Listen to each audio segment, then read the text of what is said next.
इसके अंतर्गत देश के 2 ऐसे जिलों को सम्मानित किया जा रहा है जिन्होंने आकांक्षी जिलों में सर्वश्रेष्ठ प्रदर्शन किया है। इनमें पहला जिला है जम्मू और कश्मीर का जिला बारामूला।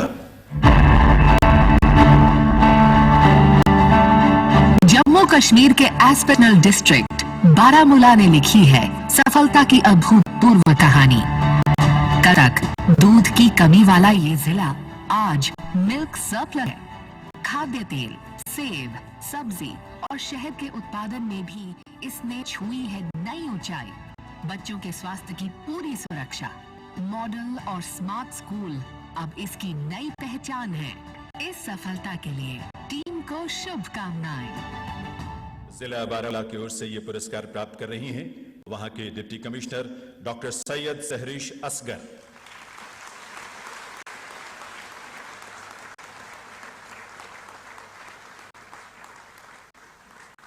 एस्पिरेशनल डिस्ट्रिक्ट प्रोग्राम के अंतर्गत सर्वश्रेष्ठ प्रदर्शन करने वाला दूसरा जिला है झारखंड का जिला गुमला।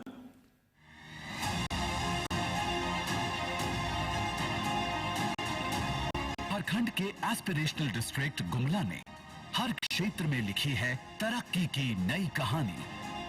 परंपरागत धान की खेती से हटकर रागी की खेती ने बदली है किसानी। पढ़ो लिखो अभियान ने शिक्षा की प्रति किया है और भी जागरूक। अस्पतालों में स्वास्थ्य सेवाओं का बदला है स्वरूप। तरक्की की नित नई ऊंचाई को छूती टीम को शुभकामनाएं।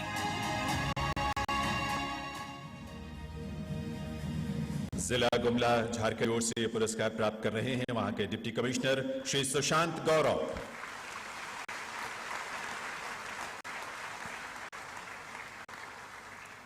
बहुत बहुत आभार माननीय प्रधानमंत्री महोदय का। वर्ष 2022 के प्रधानमंत्री उत्कृष्टता पुरस्कार कर कमलों से प्रदान करके हम सबको गौरव की अनुभूति आपने कराई है और आभार सभी विभूतियों का जो इस अवसर अपनी उपस्थिति से अवसर को उन्होंने गरिमायुक्त किया। देवे सज्जनों, आभार और बधाई उन सब का भी जिन्हें आज ये सम्मान प्राप्त करने का अवसर मिला है।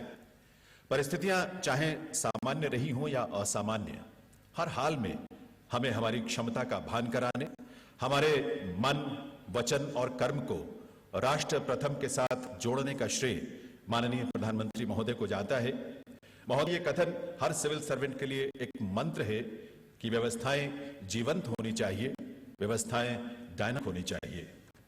ऐसे दूरदृष्टा नेतृत्व को एक बार पुनः नमनते हुए मैं निवेदन करूंगा माननीय प्रधानमंत्री श्री नरेंद्र मोदी जी से कि वे इस अवसर अपने प्रेरक संबोधन से हम सबका मार्गदर्शन करने की कृपा करें। देवी सज्जनों, आप सबकी करतल ध्वनि के साथ माननीय प्रधानमंत्री महोदय।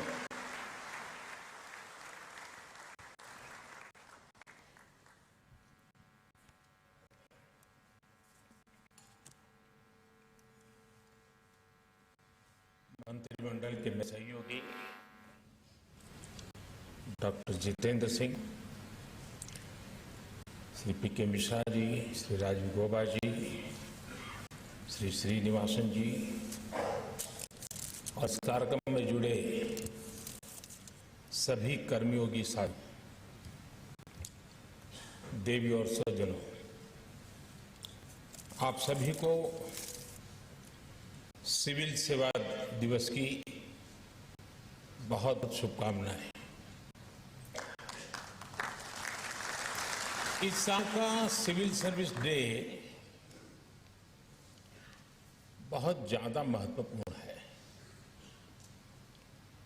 ये एक ऐसा समय है जब देश ने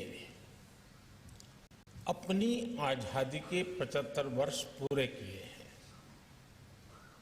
एक ऐसा समय है जब देश ने अगले 25 वर्षों के विराट विशाल लक्ष्यों को प्राप्त करने के लिए तेजी से कदम बढ़ाना शुरू किया है। देश को आजादी के इस अमृत काल तक लाने में उन अधिकारियों की बड़ी भूमिका रही जो 15, 20, 25 साल पहले इस सेवा में आए। अब आजादी के इस अमृत काल में उन युवा अधिकारियों की भूमिका सबसे बड़ी है जो अगले 15, 20, 25 साल इस सेवा में रहने वाले हैं। इसलिए मैं आज के हर सिविल सेवा अधिकारी से यही कहूंगा कि आप बहुत भाग्यशाली हैं। मुझे पूरा विश्वास, मेरी बात पे आपको भरोसा होगा।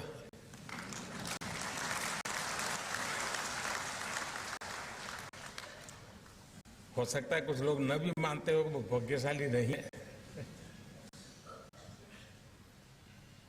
अपनी अपनी सोच, हर किसी को मुबारक। आप इस कालखंड में देश की सेवा करने का मौका मिला है। आजादी के अमृत काल में देश के स्वाधीनता सेनानियों के सपनों को पूरा करने का दायित्व हम सभी पर है। हमारे पास समय कम है, लेकिन सामर्थ्य भरपूर है। हमारे लक्ष्य कठिन है, लेकिन हौसला कम नहीं है। हमें पहाड़ जैसी ऊंचाई भले चढ़नी है, लेकिन इरादे आसमान से भी ऊंचे, ज्यादा ऊंचे हैं।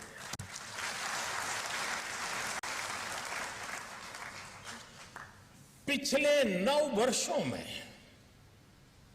भारत आज जहां पहुंचा है, उसने हमारे देश को बहुत ऊंच छलांग के लिए तैयार कर दिया है।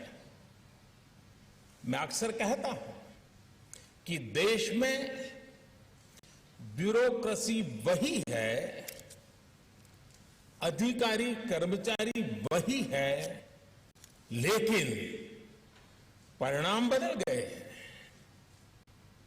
पिछले 9 वर्षों में भारत अगर विश्व पटल पर एक विशिष्ट भूमिका में आया है, तो इसमें आप सबका सहयोग बड़ा महत्वपूर्ण रहा है।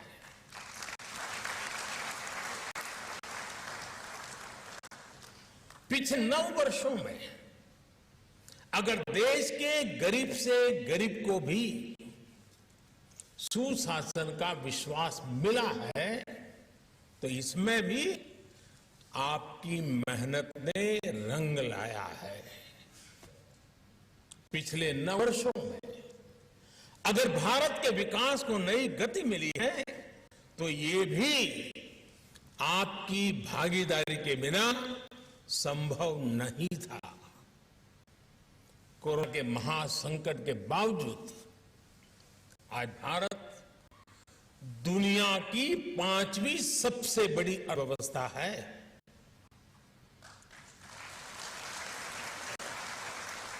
आज भारत फिनटेक वर्ल्ड में छाया हुआ है। डिजिटल पेमेंट्स के मामले में भारत नंबर 1 है। आज भारत दुनिया के उन देशों में है जहां मोबाइल डेटा सबसे सस्ता है। आज भारत में दुनिया का तीसरा सबसे बड़ा स्टार्टअप इकोसिस्टम है। आज देश की ग्रामीण अर्थव्यवस्था बहुत बड़े परिवर्तन के दौर से गुजर रही है। 2014 के मुकाबले आज देश में 10 गुना ज्यादा तेजी से रेल लाइनों का इलेक्ट्रिफिकेशन हो रहा है। 10 टाइम 2014 के मुकाबले आज देश में 2 गुनी रफ्तार से नेशनल हाईवेज का निर्माण हो रहा है। 2014 के मुकाबले आज देश के पोर्ट्स में कैपेसिटी ऑगमेंटेशन लगभग 2 गुना हो चुका है। 2014 के मुकाबले आज देश में एयरपोर्ट्स की संख्या भी 2 गुना से ज्यादा हो चुकी है। आज यहां जो पुरस्कार दिए गए हैं वो देश की सफलता में आपकी इसी भागीदारी को प्रमाणित करते हैं, आपके सेवा भाव को परिलक्षित करते हैं। मैं सभी पुरस्कृत साथियों को फिर एक बार बहुत बहुत बधाई देता हूं।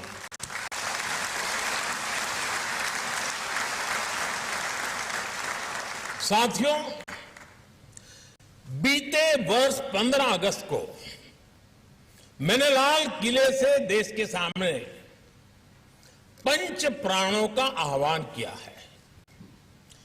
विकसित भारत के निर्माण का विराट लक्ष्य हो, गुलामी की हर सोच से मुक्ति हो, भारत की विरासत पर गर्व की भावना हो, देश की एकता एकजुटता को निरंतर सशक्त करना हो और अपने कर्तव्यों को सर्वोपरि रखना हो।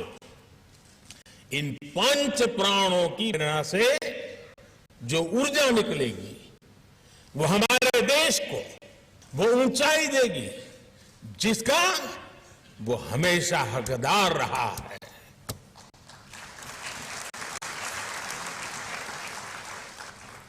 मुझे देखकर भी अच्छा लगा कि आप सभी ने इस वर्ष सिविल सेवा दिवस की थीम का भी विकसित भारत रखी है। विकसित भारत के निर्माण के पीछे क्या सोच है, ये उस पुस्तक में भी झलकता है जिसका अभी विमोचन हुआ है। विकसित भारत सिर्फ आधुनिक इंफ्रास्ट्रक्चर या आधुनिक निर्माण तक सीमित नहीं है। विकसित भारत के लिए आवश्यक है भारत का सरकारी सिस्टम हर देशवासी की आकांक्षाओं को सपोर्ट करे। विकसित भारत के लिए आवश्यक है भारत का हर सरकारी कर्मचारी देशवासियों के सपनों को सच करने में उनकी मदद करे। विकसित भारत के लिए आवश्यक है भारत में सिस्टम के साथ जो नेगेटिविटी बीते दशकों में जुड़ी थी वो पॉजिटिविटी में बदले। हमारा सिस्टम देशवासियों के सहायक के रूप में अपनी भूमिका को आगे बढ़ाए। साथियों, आजादी के बाद के दशकों का हमारा अनुभव रहा है योजनाएं कितनी भी बेहतर हो, कागज पर कितना ही शानदार रोड मैप क्यों ना हो, लेकिन अगर लास्ट माइल डिलीवरी ठीक नहीं होगी तो अपेक्षित परिणाम नहीं मिलेंगे। आप बड़ी भांति जानते हैं कि पहले के सिस्टम की ही देन थी कि देश में 4 करोड़ से ज्यादा फर्जी गैस कनेक्शन थे। ये पहले की सिस्टम की ही देन थी कि देश में 4 करोड़ से ज्यादा फर्जी राशन कार्ड थे। ये पहले की सिस्टम की ही देन थी कि देश में 1 करोड़ काल्पनिक महिलाओं और बच्चों को महिला और बाल विकास मंत्रालय की सहायता जा रही थी। ये पहले की सिस्टम ही थी और उसी की देन थी कि अल्पसंख्यक मंत्रालय करीब 30 लाख फर्जी युवाओं को स्कॉलरशिप का लाभ देता था। और ये भी पहले की ही सिस्टम की देन है कि मनरेगा के तहत देश में लाखों ऐसे फर्जी अकाउंटेंट बने, लाखों ऐसे श्रमिकों के पैसे ट्रांसफर किए गए जिनका अस्तित्व ही नहीं था। आप सोचिए, जिनका कभी जन्म ही नहीं हुआ, वो सिर्फ कागजों में ही पैदा हुए, ऐसे लाखों करोड़ों फर्जी नामों की आड़ में एक बहुत बड़ा इकोसिस्टम भ्रष्टाचार में जुड़ा था। आज देश के प्रयासों से, आप सभी के प्रयासों से ये सिस्टम बदला है। देश के करीब करीब 3 लाख करोड़ रुपए गलत हाथों में जाने से बचे हैं। आप सब इसके लिए अभिनंदन के अधिकारी हैं।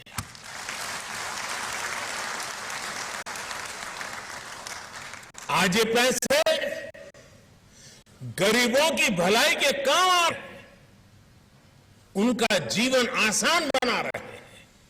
साथियों, जब समय सीमित हो तो ये तय करना बहुत महत्वपूर्ण हो जाता है कि हमारी दिशा क्या होगी, हमारी कार्यशैली क्या होगी। आज चुनौती ये नहीं है कि आप कितने एफिशिएंट हैं, बल्कि चुनौती ये तय करने में है कि जहां जो डेफिसिट है वो कैसे दूर होगी। हमारी दिशा सही होगी तो एफिशिएंसी की स्ट्रेंथ बढ़ेगी और हम आगे बढ़ेंगे। लेकिन अगर एफिशिएंसी होगी तो हमें वो परिणाम नहीं मिलेंगे जिसके लिए हम प्रयास कर रहे थे। आप याद करिए, पहले डेफिशिएंसी की आड़ में हर सेक्टर की छोटी से छोटी चीज को कंट्रोल करने के तरीके बनाए जाते थे। लेकिन आज वही डेफिशिएंसी एफिशिएंसी में बदली है। आज वही एफिशिएंसी पॉलिसी से जुड़ी छोटी से छोटी बाधाओं को पहचान कर रही है ताकि उन्हें हटाया जा सके। पहले ये सोच थी कि सरकार सब कुछ करेगी, लेकिन अब सोच ये है कि सरकार सबके लिए करेगी।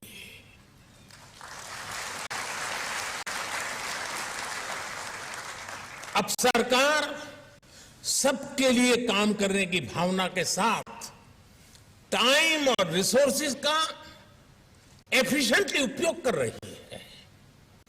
आज की सरकार का ध्येय है नेशन फर्स्ट, सिटीजन फर्स्ट। आज की सरकार की प्राथमिकता है वंचितों को वरीयता। आज की सरकार एस्पिरेशनल डिस्ट्रिक्ट तक जा रही है, एस्पिरेशनल ब्लॉक्स तक जा रही है।